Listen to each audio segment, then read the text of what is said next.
Hello বন্ধুরা, কেমন আছো তোমরা সকলে? আশা করি খুবই ভালো আছো। আমিও খুব ভালো আছি। তো চলো, আজকে হচ্ছে বছরের প্রথম বৃষ্টি। তো চলো এটা তোমাদের সঙ্গে একটু শেয়ার করি কেমন অনুভূতি বছরের প্রথম বৃষ্টিতে। তো চলো তোমাদের দেখাচ্ছি। দেখো, এদিকে বাইরে গিয়েছিলাম, তো ছাতাটা ভিজে গেছে বৃষ্টিতে। তো সেরকম বৃষ্টি হয়নি যদিও, তবুও কী বলো তো, প্রথম বৃষ্টি তো তোমাদের সঙ্গে একটু শেয়ার করি চলো। আর আমাদের উঠোনের যা অবস্থা হয়েছে সেটা তোমাদের না বললেই নয়। চলো দেখবে তোমরা। তো দেখো, এদিক দিয়ে তো কোনো রকম আর কি বৃষ্টি হয়েছে। আর এই বৃষ্টির মধ্যে তো জামা কাপড় মেলার জায়গা নেই, কী করবো। তো বৃষ্টি এখনও হয়েই যাচ্ছে। আর দেখো, মনে হচ্ছে যে কতদিন ঝাড় দেয়া না, তোমরা দেখে বলবে যে কতদিন ঝাড় দেয়া না। তো সকাল থেকেই আজকে এরকম ওয়েদার। বৃষ্টিটা শুরু হলো, সকালবেলা বৃষ্টি হয়নি যদিও, হালকা হালকা পড়ছিল। তো তারপরেই একটু জোরে শুরু হলো। এদিক দিয়ে দেখো জল হয়ে গেছে। আর বৃষ্টি হয়েছে বলে আমার শাশুড়ি মা দেখো ঘুরে ঘুরে দেখছে কোথায় কি হয়েছে বৃষ্টিতে।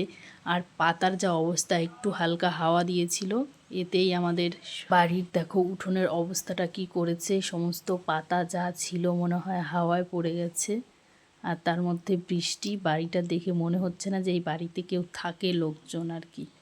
আর এখানে ইট রাখা হয়েছে, কারণ আমাদের রান্নাঘরটা ঠিক করবে, তো এই কারণে ইট আনা হয়েছে। এই খুঁটিগুলো এখানে এগুলো দিয়ে রান্নাঘর করবে। আর ওই দেখো, ওটা হচ্ছে আমাদের সোনামনা আর কি, মানে আমার মেয়ে ওকে বলে, গরুটাকে বলে যে সোনামনা।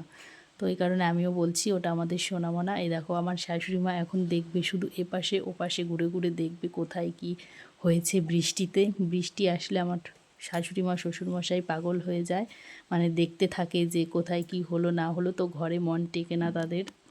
আর যদিও আজকে শ্বশুরমশাই নেই বাড়িতে, তো এই কারণে শাশুড়ি মায়ের দায়িত্ব আর কি। দেখো, সমস্ত গাছগুলো দেখছে কোথায় কি হলো, গাছ টাছ পড়ে গেছে নাকি।